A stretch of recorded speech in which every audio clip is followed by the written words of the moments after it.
ये कौन है, या इससे भी कोई बड़ी बात है जिसकी तरफ हमारे कई साथी अपने प्रोग्राम्स में इंडिकेशन देते रहे हैं कि भारत को इस्लामिक स्टेट बनाने की जो एक ज़हनियत है, उसकी तरफ ये लोग आगे बढ़ते हुए दिखाई देते हैं।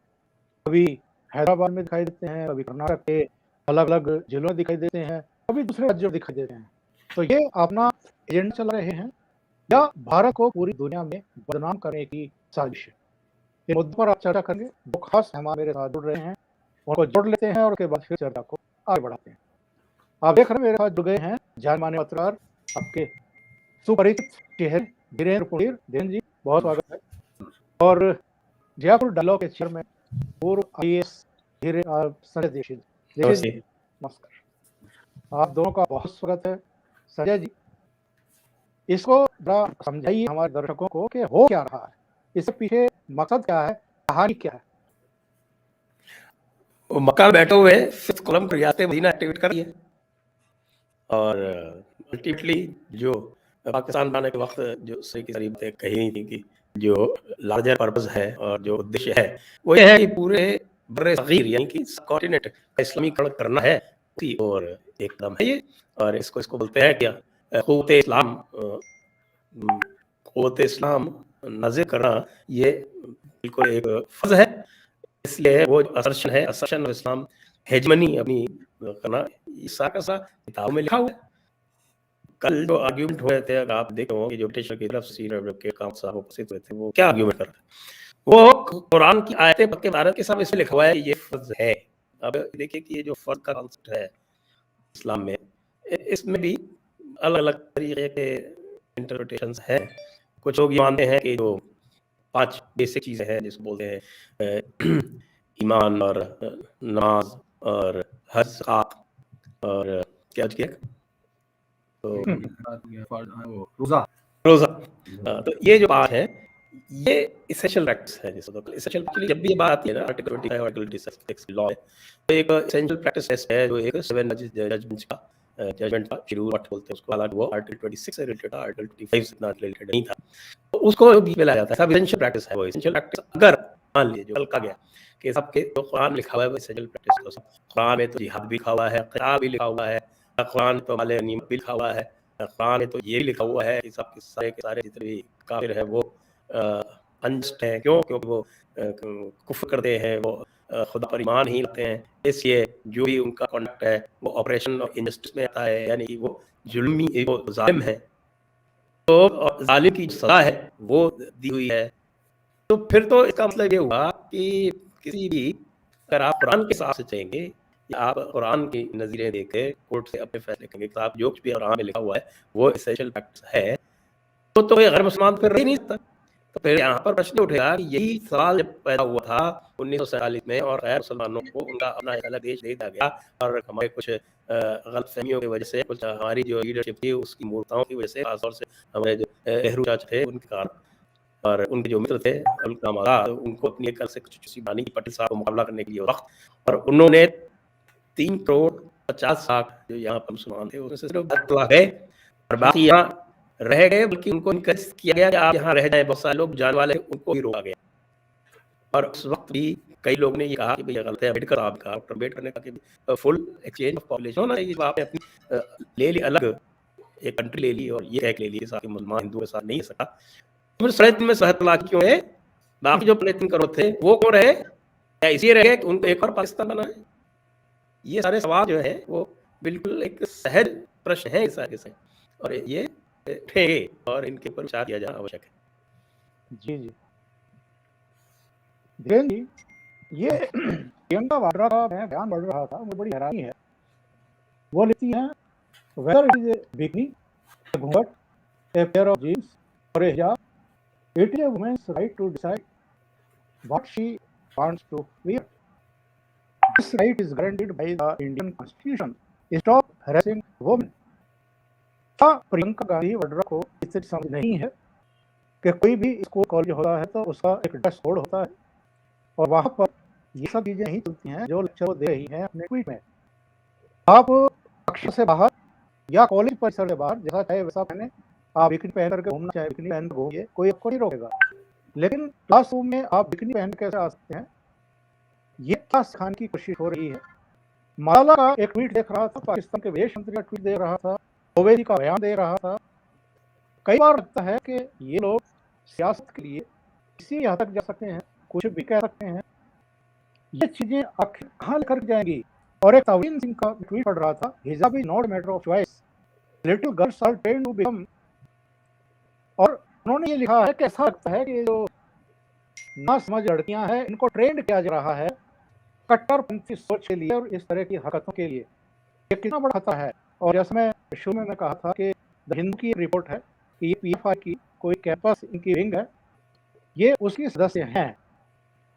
ऐसे जो हालात वहाँ बन रहे हैं उन पर भी आप थोड़ी टिप्पणी करिएगा, और जो इसके पीछे सोच है, जो मकसद है, जो शुरू में मैंने संजय दीक्षित से पूछा था, उस पर भी प्रकाश डालिएगा। देखिए, मैं एक चीज तो साफ कर दूं, संजय ने उसके पूरे उस जो पहलू है उसको बहुत अच्छे से समझाया है कि आखिर वो लोग कौन है। क्योंकि आप ये देखिए, एक मिनट में इन्वर्टर लगाता हूँ, लाइट चली गई। तो मुझे लगता है कि संजय जी के इस पूरे बयान को मैं थोड़ा सा आगे की तरफ लेके जाता हूँ कि जब आपके यहाँ इस सब चीजों की सफाई पर बहुत बहस हुई कि आखिर जब पाकिस्तान बनेगा तो क्या मुसलमान को वहां भेजा जाना, आप देखेंगे कि तमाम चीजें जो पुराने समय में एडमिट की गई थी ये उसके खिलाफ खड़े हुए, और ये एक पूरा एक डिजाइन दिखाई देता है, एक पूरा पैटर्न दिखाई देता है। और चूंकि सच बोलना ऐसे वक्त और खतरनाक हो जाता है जब आपके चारों तरफ ट्रोल हो या उस तरह के लोग हों जो राजनीतिक फायदे। क्योंकि प्रियंका गांधी के बयान को तो मैं सिर्फ एक मजाक या एक बहुत ही बेवकूफाना हरकत से ज्यादा कुछ नहीं कहूंगा, क्योंकि उनको ये मालूम भी नहीं होगा कि इस्लामिक रिवाज क्या है, उनके रवायतें क्या है, और वो क्या क्या फिका है में, और क्या वो मानते हैं ये बात, और उनके लिए देश क्या है, ये एक बड़ी चीज हो सकती है। क्योंकि इन सब पर जब देश बढ़ रहा था, अब के यहाँ मादक के साथ माफी के साथ दूंगा, हो सकता है इस पर बहुत सारे लोग नाराज हुआ पर भी या मुझ पर कहने लगे, लेकिन महात्मा गांधी के चलते, उनके प्रभाव के चलते बहुत सारे लोग इस बहुत सारे इश्यूज पर डिस्कस नहीं किए। सिर्फ एक शख्स था जिसको आज के वक्त, यानी जो उस समस्या के सोल्यूशन को कह रहा था, आज के वक्त तमाम वामपंथी, तमाम लेफ्टिस्ट, तमाम कट्टरपंथी और तमाम लोग, मैं हैरान होता हूँ कि अब इस तरह की धमकियां देने वाला शख्स जो धमकियां दे रहा है, ओवैसी का भाई अकबरुद्दीन ओवैसी, जो साफ तौर पर मतलब मुझे ये हैरानी होती है कि ये समाज लोग किसका इस्तेमाल कर रहे हैं। तो मैं उसी से शुरू करता हूँ, छोटी सी चीज आपके सामने पढ़कर दिखाने की कोशिश करूंगा, मुझे लगता है ज्यादा साफ समझ आएगी। ध्यान देने वाली दूसरी बात, हिंदुओं की कमजोरियों से लाभ उठाने की मुसलमानों की भावना है।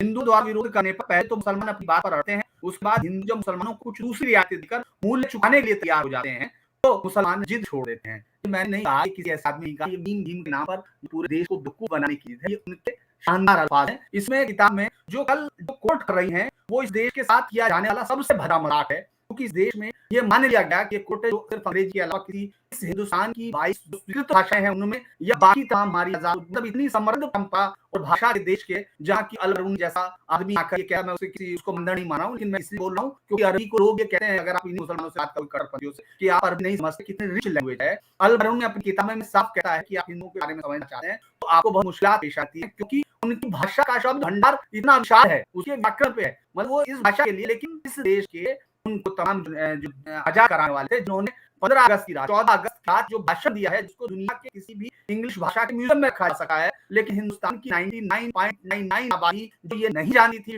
डेस्टिनी का क्या मतलब है, उसको सुनाया गया। उन लोगों ने इस तमाम ये कोट समाज पर लादे हुए हैं। मुझे ये कहने में कोई यकीन, हालांकि बहुत सारे लोग कहेंगे कि किस तरह का बतरार है, लेकिन ये कोट ना तो इस्लाम को समझते हैं, ना इनका कोई वास्ता उनसे है, क्योंकि ये सिर्फ एटमॉस्फेयर में रहते हैं और अपने आप को सेकुलर दिखाने के बोझ को सीने पे उठाए हुए ये उल्टी सीधी हरकतें कर रहे हैं। उसका नुकसान इस देश को लगातार होगा। कोलकाता पिटीशन का जो 1983 का फैसला है, जो बासक ने कहा, उसने इसको गढ़ क्यों मान लिया। आप सोचिए, एक किस तरह का फैसला है, उसको पढ़ना, उसके बाद लेकिन मैं जो चीज जो और खतरनाक है उसकी तरफ इशारा कर रहा हूँ, क्योंकि संजय जी तो इसके धार्मिक को बहुत अच्छे से बता ही देंगे। ये साल 1940 में भी था, बिल्कुल सीधा साल था कि अगर आप ये मान लेते हैं जो आज कोर्ट ने किया है, तो अब आप इसको सुन लीजिए। मूल प्रश्न है ये जो धर्मांध मुसलमानों द्वारा कितने प्रमुख हिंदू की हत्या की गई। मूल प्रश्न ये नहीं है, मूल ये है उन लोगों के दृष्टिकोण का जिन्होंने ये कत्ल किए, जहां कानून लागू किया जा सका वहां हत्यारों कानून के मुताबिक सजा मिलेगी। हालांकि प्रमुख मुसलमानों ने इन अपराधियों की निंदा नहीं की, इसके विपरीत गाजी बनाकर का स्वागत है, उनके क्षमदान के लिए आंदोलन शुरू किए। अब इस उदाहरण का एक मैं बताऊं, बहुत इंपॉर्टेंट है, जो मैं कल भी कहा था कि उदाहरण है लाहौर के बैरिस्टर मिस्टर बरकत अली का, जिसने बैरिस्टर है, आपने वही बैरिस्टर है आजकल वैसी, और अच्छे से वो जो एक ही है उसको जानता है, उसका मतलब क्या है। वो दारुल इस्लाम के लिए जो भी किया जा सकता है उसको इस कानून के की जो हुर्क की जमात हम लोग देख रहे हैं अपने रहनुमाओं के तौर पर, वो कहा गया है, अभी आ गया है। उन्होंने मिस्टर बरकत अली का, जिसने अब्दुल कयूम है वो, जिसने हत्या की थी एक नाथूराम की शर्म के अंदर घुस के, उसने कहा कि कयूम नाथूराम मल की हत्या दोषी नहीं है, क्योंकि कुरान के कानून के मुताबिक ये न्यायोचित है। मुसलमानों का दृष्टिकोण समझ में आ रहा है, परंतु जो समझ में नहीं आता वो है गांधी जी का दृष्टिकोण। तो मेरे विचार से आप समझ जाओगे प्रियंका गांधी सिर्फ नाम के साथ जो बोल रही हैं, क्योंकि उनको कुछ मालूम नहीं है। उन्होंने ये व्याख्या की थी चुप्पी साधने पे, मैं सिर्फ अम्बेडकर साहब की आवाज इसीलिए कर रहा हूँ क्योंकि मुझे पता है हमारे इस पर जो लोग सुनेंगे उनके अंदर से जो आग निकल सकती है सेकुलरिज्म की, हो सकता है उनके जहन को बिल्कुल जला के रख कर दे। हम लोगों को कुछ नहीं कराएगी क्योंकि हम लोग तो अम्बेडकर जी से सुरक्षित हो गए। क्योंकि ये लिखिए उन्होंने लिखा है हिंदू मुस्लिम एकता बनाए रखने की खातिर कुछ हिंदुओं की हत्या की कोई चिंता नहीं। महात्मा गांधी के लिखा गया है। एक के बाद एक ये जो मुझे लगता है कि जिस तरह का डिजाइन आप देख रहे हैं ये टेस्ट किया जा रहा है। आप ये सोचिए, मैं हर्षवर्धन टाइप लोगों को देखता हूँ जिसने मुजफ्फरनगर दंगे पर जो आर्टिकल लिखा था, अगर सजा उनमें हो गई उन लोगों को जिन लोगों ने दंगे किए थे, वो लोग जिन्होंने सचिन गौरव की हत्या की थी, उनको उम्र कैद की सजा कोर्ट ने दी है, अभी अपर कोर्ट में चल रहा है, हाई कोर्ट में। लेकिन इस जैसे लोगों को अरेस्ट किया जाना चाहिए क्योंकि आपके यहाँ अभिव्यक्ति का मतलब कुछ भी लिख देने की आजादी कभी नहीं होती। अभिव्यक्ति आपकी हर एक चीज वो आप उसी तरह से आप ये देखेंगे कि जो लोग, अभी मैं एक और पढ़ देना चाह रहा था इसी प्रथा पर है, मुझे लगा एक और चीज में प्रथा उन्होंने बहुत अच्छा कहा है, इसी कहा है और साफ कहा। मतलब मुझे हैरानी होती है कि इस शख्स का इस्तेमाल खुद इस अनुयायी किस तरह करना चाहते हैं, जिन्होंने साफ तौर पे बता दिया कि आपके देश के सामने क्या क्या समस्याएं आने वाली हैं। उन्होंने क्लियर कर कहा कि इनकी वफादारी पर ही शक होगा सेनाओं की जब वहां से हमला होगा। ये क्लैरिटी के साथ लिखा हुआ, आप कोई कंफ्यूजन उसमें समझ ही नहीं रहे हैं। उन्होंने जो स्त्रियों की महिलाओं की संख्या वो बताई है, जो महिलाओं के लिए बताया है कि हाँ सामाजिक निश्चित में उन्होंने कहा मुस्लिम महिला समाज कानूनी प्रावधानों की महिला होने के पक्ष होने के बाद विश्व की सर्वाधिक स्थिति में है।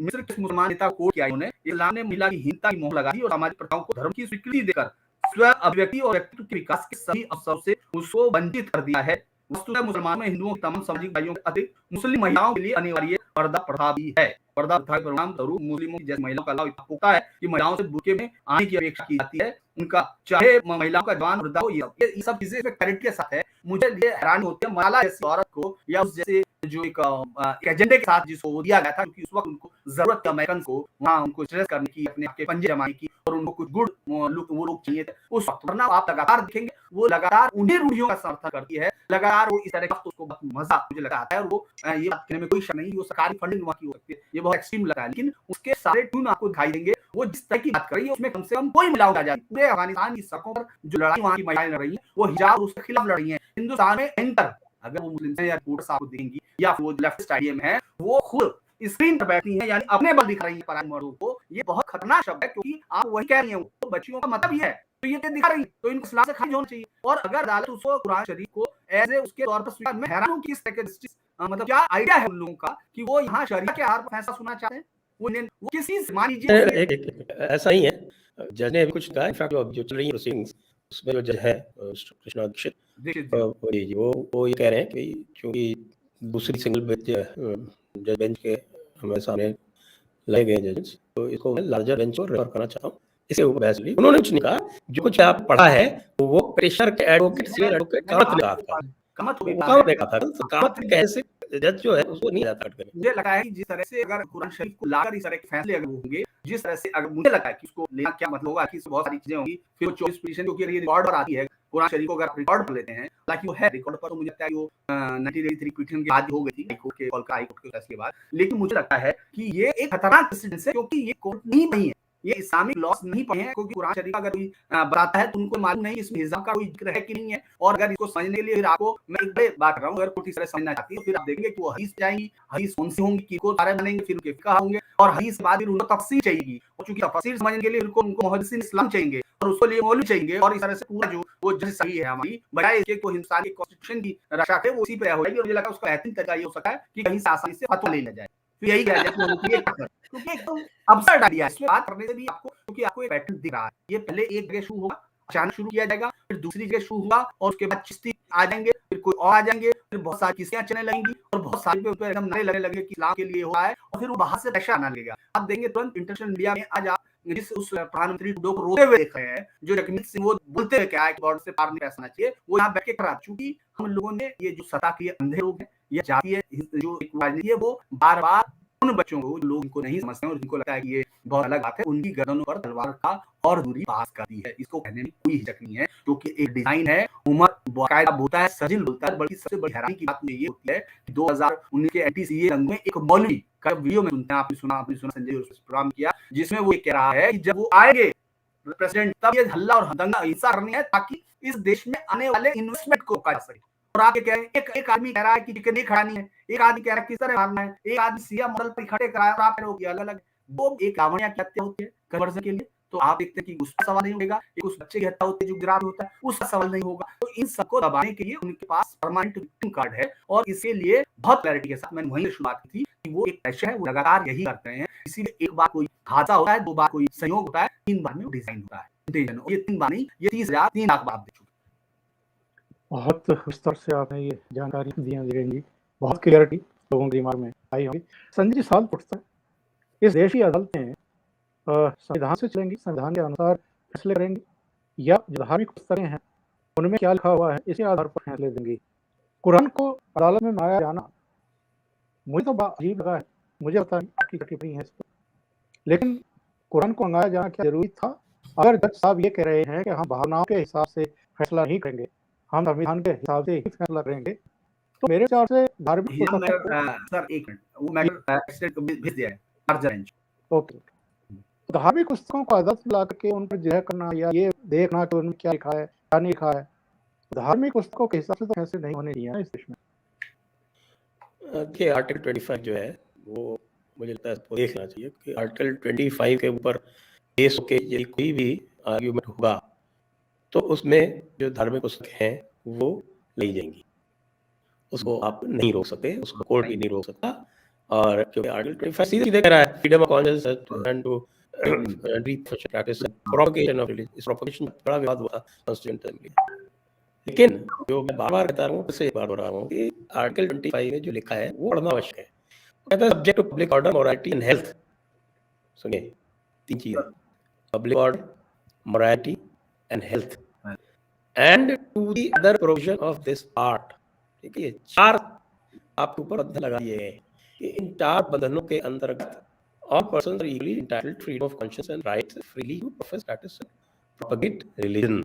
इसी का सेकंड पार्ट है, उसका ए है nothing in this article shall affect the operation of any existing law or prevent the state from making any law। ए है regulating or restricting any economic, financial, political or other secular activity which may be associated with religious practice। तो ये मामला जो है ये पूरी तरह से लीगल है, और यदि आप देखें कि कोर्ट भी किसी तरह से दे रहा था कि इसका मैंने आपको जजमेंट कोट किया था, श्योर जजमेंट, कहते हैं कि एसेंशियल रिलीजियस प्रैक्टिस क्या है, ये चलता है। एसेंशियल रिलीजियस प्रैक्टिस तय करने के लिए ये कोई कुरान पेश करता है तो उसमें कोई एतराज नहीं होता। सवाल यहाँ पर ये होगा कि जब आप कुरान जज जो एडवोकेट कहता है कि कुरान में लिखा है तो उसका काउंटर ये है, उसका लीगल काउंटर है कुरान में बहुत कुछ और लिखा है। मैं आपको कुरान में ऐसी चीजें पढ़ के बताऊं कि आप तो आप कुरान में आप जिंदगी जाते हैं, क्या क्या लिखा है कुरान में तो दियत लिखी है, आप पता नहीं दियत जानते नहीं जानते आप धीरज जी? नहीं भाई, दियत का कांसेप्ट आपको पता है नहीं पता है? दियत होती है ब्लड मनी। हाँ, ब्लड मनी का पूरा कॉन्सेप्ट दिया है। तो आपकी जो शरीयत है, जो शरीयत 3 किताबों से मिलकर बनी है, यानी कि कुरान, हदीस और सीरत, तो इसमें तो ब्लड मनी का भी, दियत का भी कॉन्सेप्ट है। तो क्या आपका कत्ल करके फिर वहां जाकर कोई कुरान पेश करेगा और ये कहेगा कि साहब हम तो दियत कर नहीं सकते क्योंकि ऊपर लिखा हुआ है पब्लिक ऑर्डर, ऊपर लिखा हुआ है अदर प्रोविजंस दिस पार्ट। यानी ये आर्टिकल 25 में जो आपको फ्रीडम ऑफ रिलीजन का राइट है वो एक सेकेंडरी फंडामेंटल राइट है, वो संविधान के जो अन्य राइट्स हैं, जो अन्य अधिकार है संविधान में, मूलभूत अधिकार है, उनके बराबर नहीं है, उनसे निचली पायदान पर है। तो इसलिए जब भी इस तरह कोई आर्टिकल 25 से रिलेटेड मैटर आते हैं तो जो पक्ष होता है रिलीजियस राइट क्लेम करने वाला, वो ये प्रयास करता है कि उसको एसेंशियल रिलीजियस राइट्स दिखाए, और दूसरे लोग भी प्रयास करते हैं तो उसको ये बताएं कि आप ये जो है ये फंडामेंटल राइट जो दूसरे हैं चैप्टर 3 है उनसे ये कॉन्फ्लिक्ट है, इसलिए it has to give way, इसको यील्ड करना पड़ेगा। इसलिए कुरान भले है उससे कोई फर्क पड़ता, हदीस भले है कोई फर्क नहीं पड़ता। स्टेट ने पब्लिक ऑर्डर का डिफेंस किया है, स्टेट ने एक राइट टू इक्वालिटी का डिफेंस किया है, अपने एफिडेविट लिखा है उन्होंने फाइल। जब राइट टू इक्वालिटी का डिफेंस जब स्टेट ले रही है तो जो राइट टू रिलीजन है वो इक्वालिटी से नीचे रहेगा। और वैसे भी अभी मैं देख रहा कि बड़ा कोशिश आई जब उन्होंने कहा रिस्ट्रिक्शन है कि इसको मैं लार्जर में को भेजना चाहता हूँ, तो वहाँ पर हमारे सनातन संजय हेगड़े मौजूद है। संजय हेगड़े को तब जाते हैं, उन्हें और ज़्यादा अंतर नहीं है। वहाँ पर जो सीनियर एडवोकेट है तो टीचर की तरफ से एंगेज किए गए हैं दूसरे मिस्टर कामत, वो कांग्रेस पार्टी के एक्टिव सदस्य हैं। तो इसलिए जब प्रियंका बहन कहते हैं कि साहब कोई भी आ सकती है और किसी भी जा सकती है, तो ये पूछना पड़ेगा कि संजय हेगड़े भी कहे कि साहब कल क्या कर्नाटक हाईकोर्ट में ये कहेंगे कि साहब कर्नाटक हाईकोर्ट में जो मुस्लिम एडवोकेट है वो टोपी पहन के अपीयर हो सकते हैं क्या? क्या वहाँ पर जो महिला एडवोकेट है कर्नाटक हाई कोर्ट, वो हिजाब पहन के अपीयर हो सकती है क्या? क्या जो ड्रेस कोड है, जो एडवोकेट्स एक्ट में दिया हुआ है, जो विभिन्न जो हाई कोर्ट्स हैं, उनके जो रूल्स हैं, उन्हें दिया हुआ है, उसके ऊपर जो है वो रिलीजियस कोड लागू हो सकता है क्या? नहीं हो सकता, बिल्कुल स्पष्ट बात है। लेकिन मैं आपको इससे क्लियर कर रहा हूँ, ये कॉमन सेंस से अधिक लीगली भी प्रोटेक्टेड है। इतनी प्रयास के बाद भी जस्टिस दीक्षित ने इनको इंटरिम ऑर्डर नहीं दिया और कहा कि सबके लार्जर बेंच को भेजा जाए, लेकिन लार्जर बेंच को भेजने के पहले उन्होंने कहा टाइम लगेगा, इंटरिम ऑर्डर दिया जाए, अरे साहब इनका जो रेक्टिफिकेशन है वो सफर जाए, और इस तरह की कोई मुश्किल की आती है, जो नॉन लीगल आर्गुमेंट्स होते हैं, इमोशनल आर्गुमेंट्स, कोई इमोशनल आर्गुमेंट्स केवल और केस आप किसी तरह इसको ले ले, लेकिन जस्टिस दीक्षित ने उसको लार्जर बेंच को फर्क दिया। अब लार्जर बेंच डिसाइड करेगी, इंटरिम ऑर्डर में भी वो डिसाइड करेगी। और जो एडवोकेट जनरल के जो आर्गुमेंट थे वो बिल्कुल स्पष्ट हैं, वो देखिए मैं कहता जाऊँ, क्योंकि ये मैटर जो है ये सिर्फ कॉमन सेंस का नहीं है, ये मैटर सिर्फ पॉलिटिक्स का नहीं है, ये मैटर लीगल है काफी हद तक। तो वो जो इन्होंने कहा था कि आप किसी जजमेंट को इन्होंने कोट किया, उसमें कोट ये कहा था कि एक जजमेंट आया शायद हाई कोर्ट का है, वो उसमें ये था कि आपके घर की कोई पहचान है तो वो उसको सिक्योरिटी के लिए फर्सिंग के लिए अपने को सबमिट करने के लिए उसको आधे घंटे या 1 घंटे पहले तो उसको ही उन्होंने अपोज किया और उन्होंने कहा कि जी जो पढ़ सुनाता हूँ, एडवोकेट जनरल ने कहा कि there are large judgments which से दैट हिजाब does not form integral part of the religious practice, test that if they don't practice the religion itself goes, कि यदि कोई ऐसा कार्य हो जिसको आप प्रैक्टिस नहीं करें तो आपका धर्म समाप्त हो जाएगा, यह टेस्ट है।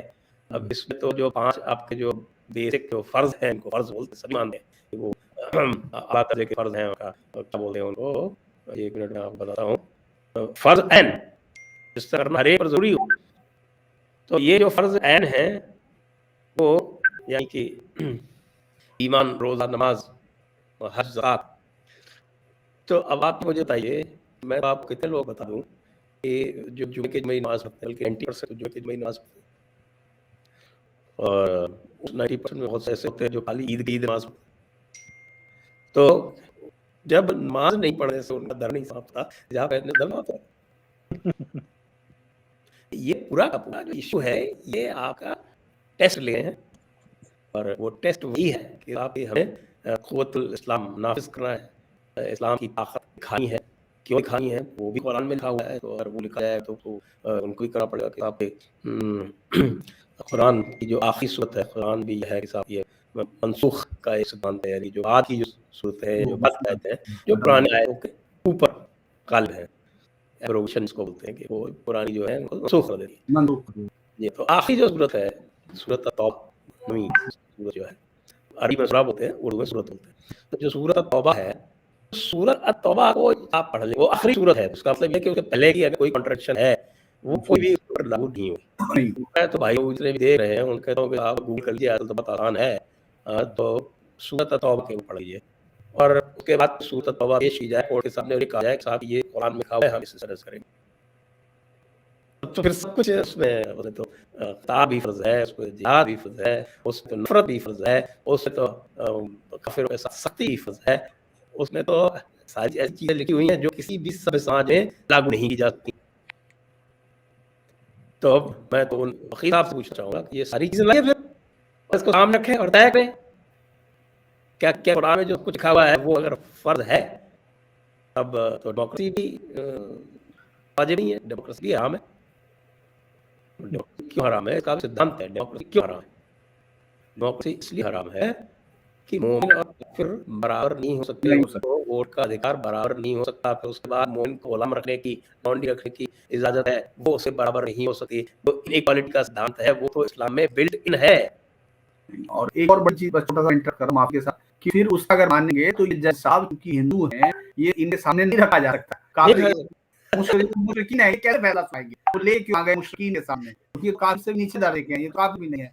हम सफी हमली और वो इसको ऐसे नहीं छोड़े, हम तो फिर भी छोड़ देंगे, लेकिन तो छोड़ेंगे नहीं, जजिया नहीं करेंगे। और बाकी अगर ये हनीफी फिक़ह में चलिए, उसमें तो है हनीफी फिक़ह में तो आपके कुफू का सिद्धांत है, उसको कुफू और कफात बोलते हैं। कुफू कफात में से वो है बराबरी, लेकिन वस्तुतः वो गैर बराबरी का सिद्धांत है। का पूरा सिद्धांत वो जो सिद्धांत है वो गैर बराबरी का सिद्धांत है। उसमें साफ लिखा हुआ है कि कौन ऊंचा है कौन नीचा है, उसमें संबंध हो सकते हैं, शादी ब्याह के किसमें नहीं हो सकते, ये स्पष्ट लिखा हुआ है। कोई लोग जो है हमारे यहाँ तो अंग्रेजों ने दुष्प्रचार करके बेचारी अनुसूची को बदनाम करा दिया। लोगों ने मनुस्मृति जला दी बगैर उसके अंदर बैग उसमें क्या लिखा हुआ है। मैं तो 11 लाख रुपए तक ला दिए जो परिणाम है कि भाई हमारे हिंदुओं के किसी भी धर्मशास्त्र में बता दो के साथ आपके जन्ना वर्ण का कोई सिद्धांत कहीं पर आता हो तो बता दो।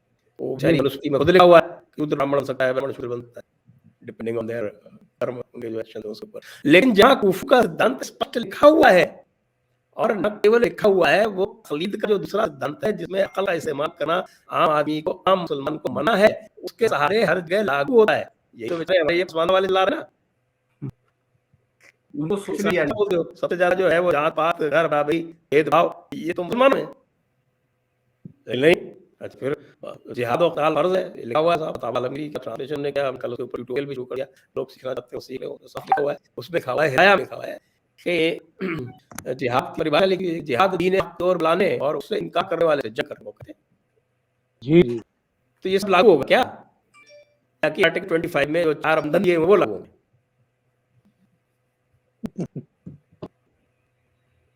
धीरे जी जी टाइम पेश करती हैं, बहुत चर्चित हैं, बहुत दबंग भी हैं और मुस्लिम बैंक हैं रूबिया लियाकत। उन्हें 2 ट्वीट में देख रहा था और बड़ी सही बात उन्होंने कही। उन्होंने कहा है कि मैं राजस्थान से आती हूँ, वहाँ घूंघट की प्रथा ऐसी थी कि आज ही चुनर घूंघट में खत्म हो जाती थी, लेकिन कभी किसी लड़की को घूंघट में स्कूल जाते नहीं देखा, कि परिवार को स्कूल कॉलेज प्रशासन से जिद करते नहीं देखा। जमाना आगे बढ़ा, औरतों ने घूंघट करना करीब करीब बंद कर दिया है, खत्म कर दिया। लेकिन हम उल्टे ही चले जा रहे हैं। ईमानदारी से अपने आसपास मुस्लिम बुजुर्ग नानी दादी को देखिए, बुर्का नहीं भारतीय लिबास पहने लेगी, ऊपर दुपट्टा या चादर पहन लेगी, या तो साड़ी या फिर सलवार कमीज। ये काले बुर्के नई पीढ़ी में इस कदर कैसे बढ़ रहे हैं? एक और ट्वीट उनका, उन्होंने लिखा है, मैं हैरान हूँ इन डबल स्टैंडर्ड से। औरतों के हक की डफली बजाने का ढोंग करने वाली सारी खाएं अपने पर्दे, हिजाब, बुर्का, दुपट्टा सब पीछे छोड़ चुकी और आज लड़कियों को आगे आने के बजाय पीछे धकेल रही हैं, स्वांग रख रही हैं, ताकि इनका एजेंडा चलता है। एक वीआरएस देकर के भेजे हुए आईएएस है सूर्य प्रताप सिंह, उन्होंने लिखा है, वो जो मुस्कान जो अल्लाहू अकबर का नारा लग रही हैं, उनका फोटो देते हुए लिखा है, एक बच्ची को प्रताड़ित करते तथाकथित राष्ट्रवादी, यह प्रधानमंत्री का न्यू इंडिया है। ये जो 2 टिप्पणियां हैं, क्या कहेंगे? मैं इसमें फिर बातचीत उसी से शुरू करूंगा। मैं थोड़ा सा हो जाता हूँ जाते ऐसा नहीं कि पर्दा और ऐसे अन्य बुराइयां देश के कुछ अन्य भाग में हिंदुओं के कई वर्गों में प्रचलित नहीं है, परंतु अंतर केवल यही है कि मुसलमानों में पर्दा प्रथा को एक धार्मिक आधार पर मान्यता दी गई, जबकि हिंदुओं में ऐसी स्थिति नहीं। हिंदुओं की अपेक्षा मुसलमानों में पर्दा प्रथा की जड़ें गहरी हैं, उससे सामाजिक आवश्यकताओं और धार्मिक अंकुशों के बीच अनिवार्य संघर्ष को झेल कर ही समाप्त किया जा सकता है। समाप्त करना है, ये हमारे देश के संविधान निर्माता का बिल्कुल क्लियर, कोई कंफ्यूजन नहीं, कोई एम्बिग्युइटी नहीं, क्लैरिटी है उसमें। उन्होंने कहा लेकिन मुसलमानों में प्रथा अपने मुंह के अलावा एक वास्तविक समस्या है, जबकि हिंदुओं में नहीं है। मुसलमानों ने इसे समाप्त करने का कभी प्रयास किया हो, इसका भी कोई प्रमाण नहीं मिलता। तो मैं इसके साथ तो शुरू कर रहा हूँ। ये मैंने आपको अपने संविधान निर्माता बता दी, जिसकी रोज सुबह उठने के बाद वो जो पूरी दुनिया में इस्लाम के जिहाद के लिए लोगों को भेजने की कोशिश करता है, सुबह उठ के इन्हीं को शुरू करता है कि किस तरह से हम भीम करेंगे। मैं एक जगह पर था, मैंने कैंडिडेट सुना, वो जो दलितों को बता रहे थे, मैं उसको शेयर किया, जिसमें उसने कहा कि ये जो दिख रहा है, वो दलितों से बोल रहा है कि आप हिंदू नहीं हैं, आप उन्हें शामिल नहीं, आप मंदिरों में नहीं जाते, आप एक अल्लाह एक वाले हैं और हम अल्लाह वाले हैं, हम ही लोग साथ में। अब एनआरसी मुसलमानों के बाद आपके लिए आएगा, दलितों के लिए एनआरसी आएगा, क्योंकि इस देश में कुछ भी बोलने के नाम पर, चूंकि जो सत्ता के लिए जो लड़ाई है उसने ऐसी हवस पैदा कर दी है कि आप ये भूल गए। और ये गलती कॉन्स्टिट्यूशनल जब हम लोग बना रहे थे उसी वक्त, और इसमें ये जरूर था क्योंकि आपने दुनिया में इस तरह का देश जिसने महज पिछले 1000 साल में अपने कई हिस्से कर दिए हों और एक के साथ किए हों, दुनिया के हर हिस्टोरियंस ने इस देश में होने वाले अत्याचारों पर, हत्यारों पर, सब पर लिखा है। इसमें और क्लैरिटी के साथ है कि क्यों जो 1857 की वार के कारण को मुसलमानों के साथ जो देखा गया, तो उसमें कहा गया कि फारसी जब खत्म की गई 1837 में, शायद एग्जैक्ट नहीं सर को कट करते हैं जहां मुझे याद है, तो उन्होंने कहा ये पहली बार हुआ पूरे हिंदुस्तान में 1000 साल से आप एक दूसरी भाषा में इंसाफ दे रहे थे और अभी हम दूसरी भाषा ले रहे हैं। तो कभी इस बात का प्रयास किया ही नहीं गया, क्योंकि जैसी होगा, मैं तो ये कहता था कि जो कोर्ट में बार उससे जा रहा हूँ कि ये डेटेड डिबेट होने जा रही है और वहां इस तरह की बातें आप माननीय माय लॉर्ड से जरूर सुनेंगे। मैं अभी कह रहा हूँ, अभी कुछ नहीं हुआ, जिसमें कहेंगे कि पैगंबर मोहम्मद साहब ने तो उस महिला के लिए भी सम्मान दिखाया था जो उनके ऊपर कूड़ा फेंकी थी। तो जो मैं आपको ये बताना चाह रहा हूँ कि वो इसके साथ शुरू करेंगे और अभी आप देखा वो ये भी बताएंगे कि इल्म लेने के लिए, तालीम लेने के लिए पैगंबर साहब ने कहा था कि चीन तक जाओ। ये भी झूठ है। और ये झूठ है। मैं तो आपको ये बात आप समझे, मैं आपको यही बता रहा हूँ कि अभी आप देखिए, आपके माननीय जो फैसला कून लोग होंगे, उनकी इस्लाम को लेकर नॉलेज इतनी है, दुनिया की किसी किताब में ये शामिल नहीं किया गया इस्लाम की लिटरेचर में कि बुढ़िया वाली कहानी, लेकिन उत्तर प्रदेश के कई स्कूलों की किताबें ये बचपन में पढ़ी, हमने पढ़ी। तो ये हैरानी की बात है कि ये नया इस्लाम क्यों, क्योंकि आपके यहाँ के जो हिंदू आइडियोलॉजिस्ट जो इस देश के टुकड़ों के लिए पैसे लेकर घूमते हैं और अपने आप को बहुत सेकुलर साबित करने की कोशिश में रोज अपना पैर करवा के घर आते हैं, कहते हैं कहीं मैं से तेज बढ़ रहा, अभी बाबर आ गया हूँ। वो लोग जो हैं वो इस तरह की हरकतें लता करते हैं। एक नया इस्लाम, क्योंकि आपको ये देखना होगा बहुत क्लैरिटी के साथ कि राष्ट्र कहाँ है, जिस संजय जी ने बहुत क्लैरिटी के साथ आर्टिकल 25 आपको बाउंड कर रहा है, इससे बाहर आप नहीं जाएंगे। लेकिन आप इसके बावजूद आप मार्कंडे काटजू जैसे लोगों को वहां पहुंचते हुए देखते हैं, आप उनको देखते हैं और आप ये देखते हैं कि पूरे उसमें वो किस तरह से एक नया फर्जी नैरेटिव लगा देते हैं, क्योंकि कोई आप कह नहीं पाएंगे। इस पूरे फैसले में भी मुझे याद है जब राम मंदिर पे पूरा फैसला देखा था, संजय जी इस बात को ज्यादा उस पे मेरी बात इत्तेफाक करें, लेकिन तभी मैं देख रहा था कि जजों ने बाकी एक की जो जज थे, मुस्लिम जज थे, उनकी भावनाओं को जो भी एक उनका आइडिया हो, उन्होंने कहा होगा कि शांति रखनी चाहिए। उन्होंने ये कहीं इस्तेमाल नहीं किया कि मंदिर तोड़ा गया, उसने इस्तेमाल नहीं, वो कहा कि स्ट्रक्चर पाया गया, बहुत क्लैरिटी के साथ। क्योंकि आपकी एक पूरी अंदर कौम के एक अजीब सी बात आ गई इस देश के अंदर, ये सच बोलने से ही डरने लगा और उसका फायदा उठाने के बाद अम्बेडकर साहब ऐसे कह रहे हैं, क्योंकि जो आप क्या कर रहे हैं, आप उन मुस्लिमों को अपने से दूर कर रहे हैं जो इन सब चीजों को हिंदुस्तानी नैरेटिव में देख सकते थे। हुबूल वतनी का सिद्धांत नहीं है तो आप बोल सकते हैं, आप झूठ बोलने से बंद कर दीजिए, तो शायद सच का रास्ता ज्यादा सही होता है। लेकिन आपके यहाँ ये सब चीजें हो रही हैं जिसका नुकसान इस तरह के जिसका फायदा पॉलिटिशियन उठा रहे हैं। लेकिन मुझे नहीं लगता कि योगेंद्र नाथ मंडल से कोई सबक सीखने की स्थिति में आया होगा। वो योगेंद्र नाथ मंडल के बारे में लोगों ने जाए, मतलब आप ये सोचिए कि किस तरह की आपकी इन ज्ञानियों की किताबें वो जो रोज लिख रहे हैं, जैसे मैं सूर्य प्रताप को दिख रहा हूँ या इसको देख रहा हूँ, पहले बहुत दिन तक बहुत अच्छा लिखते रहे क्योंकि इनको उम्मीद कुछ ना कुछ तो मिला है, लेकिन कुछ नहीं मिला। दरअसल सवाल सब चीजों का ये हो गया कि आपके फैसलों के लिए आपको बाद में कोई आदमी पकड़ नहीं सकता है। जो हम बोल रहे हैं हमारे बाद 2 साल बाद भी करके हम हो सकता है उलट बोल लगे ज्यादातर हो, तो कोई पकड़ रहा नहीं। इस देश में यही फायदा उठाया जा रहा है। लेकिन इस खतरे से जो सिरे तो पर आप देखिए वो कह रही है जो मोहतमाएं, जैसे उन्होंने जब सऊदी अरब के लिए यमन वाले मसले पे किया होती वाले पर, तो उनकी जो उन्होंने सऊदी अरब वालों ने उनको कहा कि अपने मूल धर्म में चली जाओ, है ना, तुम हो कहाँ, तो वो भी हिजाब की हिमायत कर रही है। इसके बाद जिसने कहा अपनी रणनीति बदलो, शेरवानी रणनीति बदलो, हाँ मुझे आपका उसको बोल रहे लेकिन आपने उसको पूरा किया। ये जो है ये क्या है, ये जानते हैं जिसको मोहम्मद आरिफ खान साहब ने किस तरह से स्क्रीन पर देखा हुआ। अगर कोई और होता जिसमें जरा सा भी सेंस ऑफ जर्नलिज्म होता तो शायद उसके बाद छोड़ देता, स्क्रीन पे ना रहा, तो सामने रख दिया उसको देवबंद का निकाल के कि क्या लिखा हुआ है।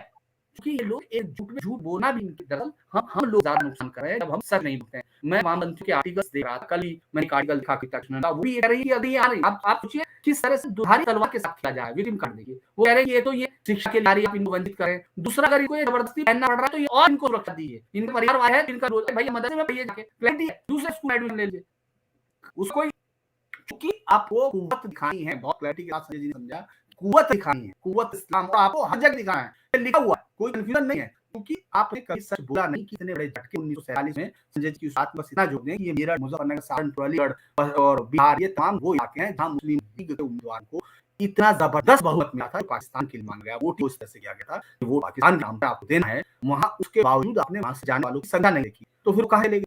आपने सवाल नहीं किया पलट के कि साहब आपके यहाँ, चूंकि इसमें एक जो बड़ी चीज जिसमें कभी बात नहीं की जाती, उसमें मैं भी इसको देखे बड़ा दिन पहले मैंने सोचा था कि उस समय अगर इतनी चीजें इन्होंने लिख दी थी तो उन्होंने किया क्यों नहीं।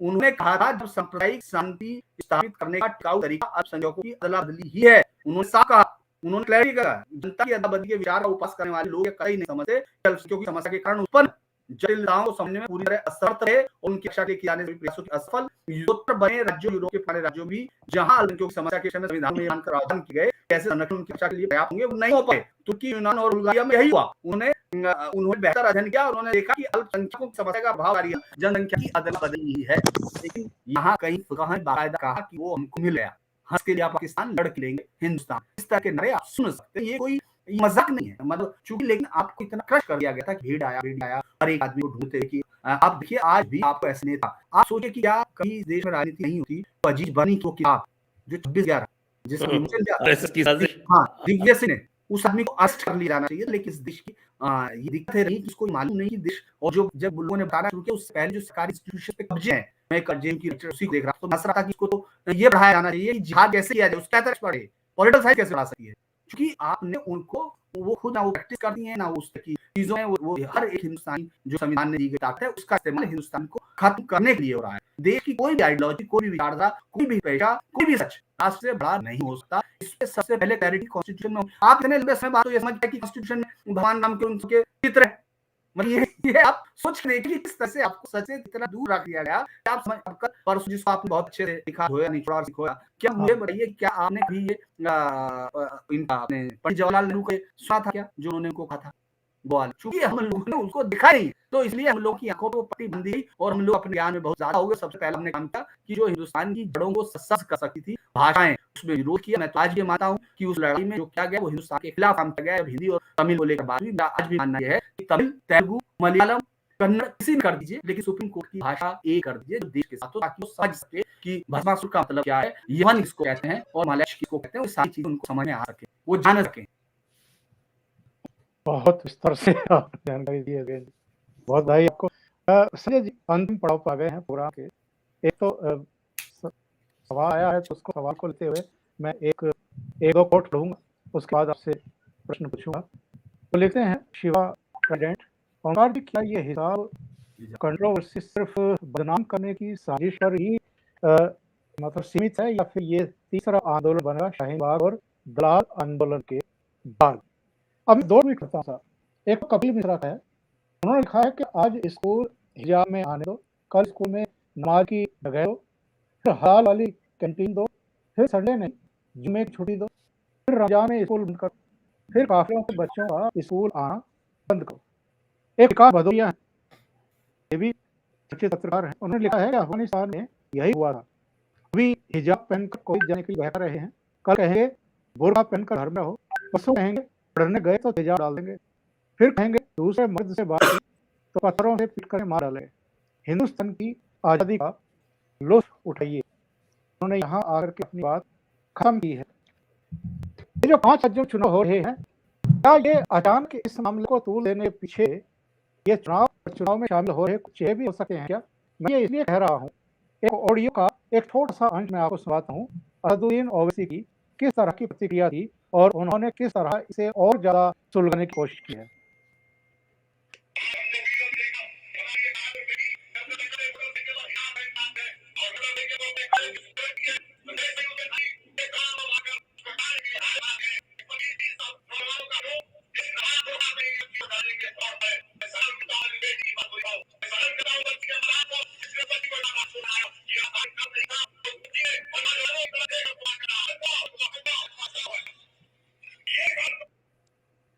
मतलब वो अगर शैक्षणिक संस्थान के परिसर में खड़ी होकर के, आप भी जानते हैं कि अल्लाह अकबर का रेस्ट क्या होता है। अगर वो अल्लाह अकबर का नारा लगा रही है तो ये हटने ही वाली है। जी जी जी संजय।